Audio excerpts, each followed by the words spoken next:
私の夫、豊臣秀吉。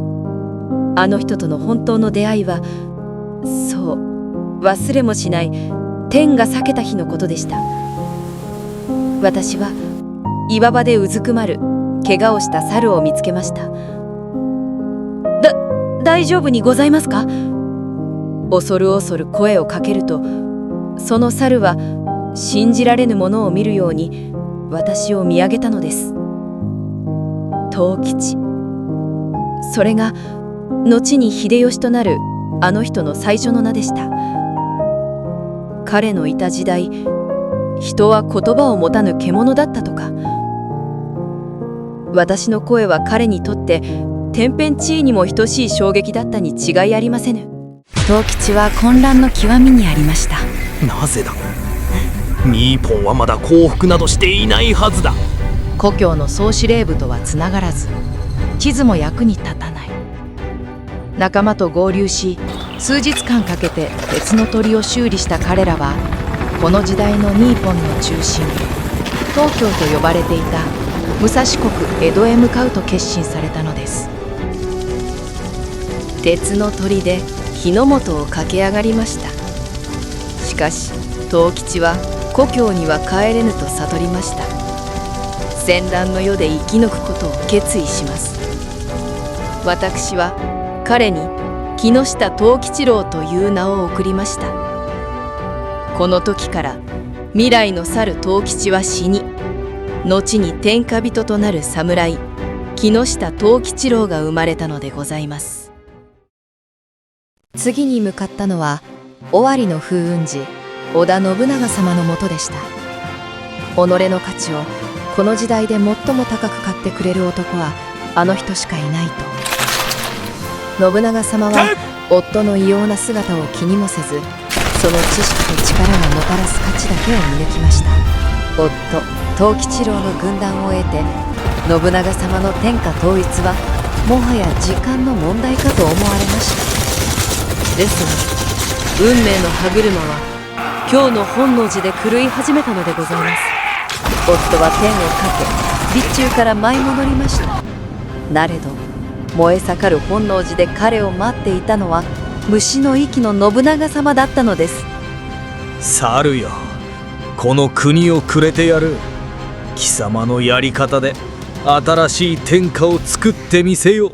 夫はついに日の本を統一しました。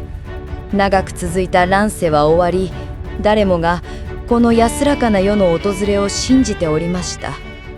しかしその安寧は嵐の夜、天が吐き出した悪夢によって打ち砕かれたのでございます。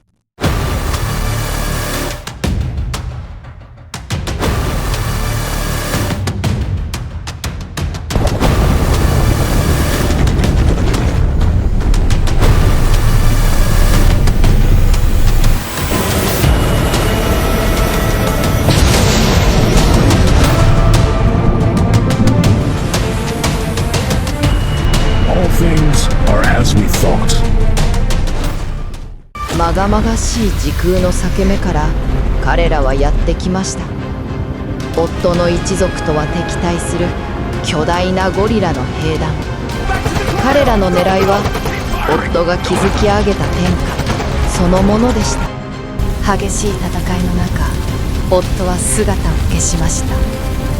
そして城を掌握したゴリラの長は存在しないはずの夫の跡継ぎ豊臣秀頼を自ら名乗り天下に君臨したのです。そして私はこの巨大な猿の母を演じることを強いられました。夫は素性を隠すため天海となり、家康様と手を結びました。それは未来から来た猿と現世で最も狡猾なタヌキ、2人の天下人による危険な契約でした。関ヶ原、それは史実とは似て非なる鉄と炎が空を覆う総力戦でした。しかし私は知っております。敵の陣地にこの無益な戦いを憂う者たちがいることを。私は彼らと密かにつながり全てをかけたのです。我々はもはや独裁者の道具ではない。その叫びに応えるように、あれほど強固だったゴリラの軍勢は内からもろくも崩れ去っていったのです。しかし追い詰められた鬼はこの世の全てを道連れにする最悪の切り札を切ったのです。許さぬ、許さぬぞ藤吉。この星ごと全て消えろ。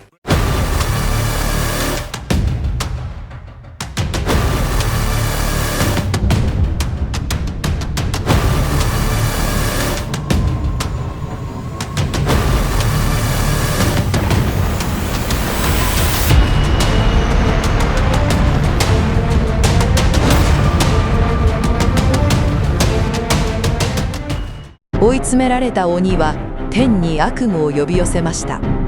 関ヶ原の空に浮かぶは人の世そのものを終わらせる死の翼。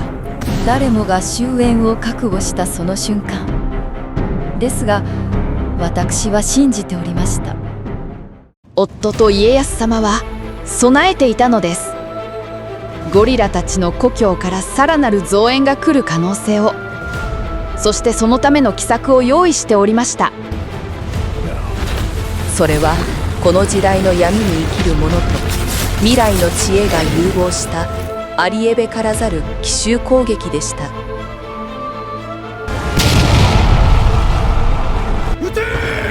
高度を下げるあの不吉な死の翼。しかしその心臓はまだ死の時を刻み続けておりました。全てを終わらせるため、夫は決死の覚悟でその翼の懐へと潜入を試みたのです。夫はその心臓を止めることに成功なさいました。そしてもはや止まることのない巨体を自らの墓標とするかのように、その翼とともに深く静かな海の底へと導いていったのです。天下太平の代償は私のすべてでした。残された未来の力はあまりに危険でした。私は夫の影天海となり、家康様と天下太平を誓ったのです。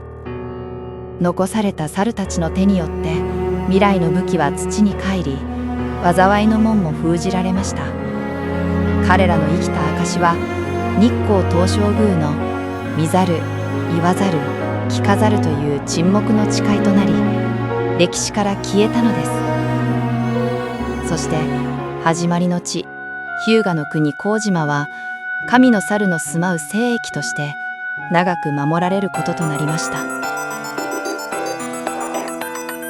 ガイアね教えて